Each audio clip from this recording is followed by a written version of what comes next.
আহ, প্রতিদিনের ন্যায় আমরা আজকে আরেকটা ঘটনা শেয়ার করব। আহ, ঘটনাটা আসলে একটা আপু লিখে পাঠাইছেন, নাম নোরা, মেয়ে, বয়স 27। চলেন আমরা শুরু করি। আমি ভীষণ কাল্পনিক ছিলাম। আমার বিয়ে হয় 1 বছর আগে। বিয়ের আগে আমি কোনো ছেলেকে বিশ্বাস করতে পারতাম না। মনে হতো যে আগে বিয়ে করব, সে যদি আমায় বিয়ে করে অন্য কারো সাথে সম্পর্কে জড়ায়, কিংবা কিছুদিন যাওয়ার পর যদি আমায় ভালো না বাসে, আমি যেমনভাবে কাউকে চাই সে যদি তেমন না হয়, এই সন্দেহটা আমার মনের ভিতরে সবসময় থাকতো। আমি আসলে নিজের মনের মধ্যে একটা কাল্পনিক চরিত্র ধারণা করতাম বর নিয়ে, আর কেউ ওই রকম হবে কি না তা নিয়ে ভাবতে ভাবতে বিয়ের প্রতি অনীহা চলে এসেছিল আমার। 2023-এ ফ্যামিলি থেকে একজনকে পছন্দ করে, অনিচ্ছা সত্ত্বেও তার সাথে দেখা করি, কথা হয়। আমি তাকে যত ইগনোর করতাম সে আমাকে আরও বেশি প্রেম দেখাতো, আরও বেশি ভালোবাসতো। আমি যাচ্ছে তা ব্যবহার করার পরও সে অনেক সফটলি আমায় ম্যানেজ করতো। একটা টাইমের পর মনে হয়েছে, না, একে বিয়ে করা যায়, ও আমার মনের মতো। অনেকটা বিশ্বাস নিয়ে আমি তার হাতে হাত রাখলাম, বিয়ে করলাম। মান অভিমান সব মিলিয়ে ভালোই চলছিল, কিন্তু রিসেন্টলি কি হচ্ছে বুঝতে পারতেছি না। আমি রাগ করলে সে এড়িয়ে যাচ্ছে। মানে আগে যেমন আমার রাগ ভাঙানোর জন্য হাঁসফাঁস করতো, এখন করে না। আমাকে দেখার জন্য কিংবা কথা বলার জন্য আগের মতো অস্থির হয় না। ব্যাপারটা আমাকে অনেক কষ্ট দেয়। আমি অনেক ইমোশনাল হয়ে পড়ি। আমার আসলে কি করণীয়, কি করলে সম্পর্ক ভালো থাকবে বুঝতেছি না।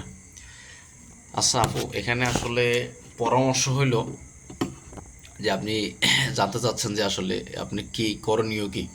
এখানে একটা জিনিস হলো যে আপনি একটা দুইটা মন যখন একসাথে হয়, ঠিক আছে, দুইটা মন, আপনি দুইটা মনে একসাথে হয়ে ভালোবাসার সৃষ্টি হয় কখন, যখন একজন আরেকজনকে বুঝবে। হ্যাঁ, মানে একটা বাংলা একটা কথা আছে না, যে এক হাতে কখনো তালি বাজে না, আসলে তো কিন্তু যৌক্তিক কথাটা ঠিক, এক হাতে কখনো তালি বাজে না।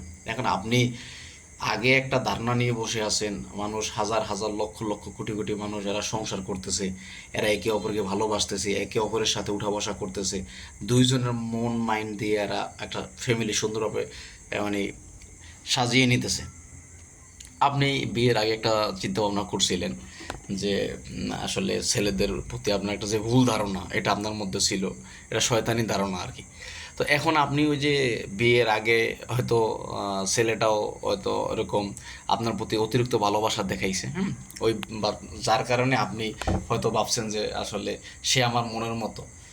আসলে একটা ছেলে মানুষ, আহ, আপনি তাকে সর্বপ্রথম আপনাকে বুঝতে হবে যে একটা ছেলে মানুষ আসলে সে তো আর বেকার থাকে না, সে বিজনেস করলেও কাজ করে, সে চাকরি করলেও কাজ করে, সে যাই করুক কিছু না কিছু তো একটা করে। তো আসলে একটা মানুষ সারাদিন এক কাজ করার পরে, ঠিক আছে, তারপরে আবার আইসা আপনাকে এইভাবে বুঝাবে বা এরকম করবে, আপনি রাগ করলে কোনো কারণ ছাড়া আপনি রাগ করলে আপনাকে এইভাবে বুঝাবে, এইটা প্রাথমিক অবস্থায় কাজ করে। যখন ভালোবাসাটা গভীর থাকে তখন এটা কাজ করে।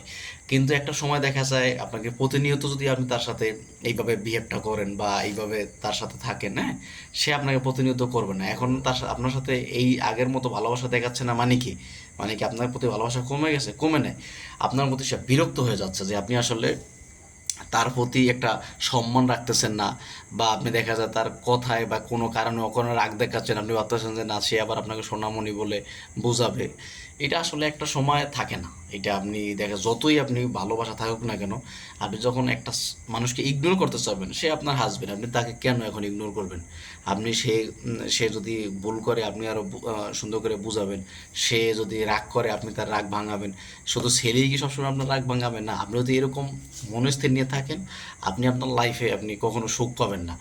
আপনি আপনার আপনি আপনার জায়গা থেকে আপনাকে চলে আসতে হবে যে আসলে এখন একটা সময় সে আমার রাগ ভাঙাতো, বা আমি মানে মুড অফ করে থাকলে আমার মুড ক্লিয়ার করতো, অথবা আমি তার সাথে ঝগড়া অনিচ্ছাকৃত ঝগড়া করলে সে আমার মানে আমাকে ভালোবেসে সেটা বোঝাতো। সেই মূল্যটা এখন আপনি আপনি করবেন। যখন সেই রকম হয়ে গেছে, যদি আপনি এটা করতে পারেন যে সে অফিস থেকে আসছে, তাকে একটু কেয়ার করা, সে কি খাবে না খাবে এটা একটু আপনার পছন্দ করে দেয়া, এবং তার পছন্দের খাবারগুলো রান্না করে তাকে খাওয়ানো, হ্যাঁ, এবং বিভিন্ন মানে মোমেন্টে তার সাথে গল্প করা, তার সাথে ঘুরতে বেড়ানো। কারণ একটা মানুষ বিভিন্ন কাজে প্রেশার থাকে, মাথার টেনশন থাকে, সবসময় ব্রেন একসাথে কাজ করে না, এরকম হয়। আপনি যদি মানে পুরো উল্টো হয়ে যদি আপনি তাকে মানে সেই বিয়ের আগে বা বিয়ের কিছুদিন সময় যখন আপনার সাথে যেই মানে যেই কথাবার্তা যেইভাবে আপনার সাথে আচরণটা করছে, ভালোবাসার আচরণটা, সেই আচরণটা যদি আপনি এখন তার সাথে করতে পারেন, এটা আপনি 100% সমাধান হয়ে যাবে। আর যদি আপনি বলেন যে না, আমি আমার ধারণাকে থাকবো, তাহলে আপনি আপনার লাইফে সুখ পাবেন কিনা সন্দেহ, সুখ দেওয়ার মালিক আল্লাহ, আপনি আসলে পাবেন কিনা এটা নিয়ে সন্দেহ।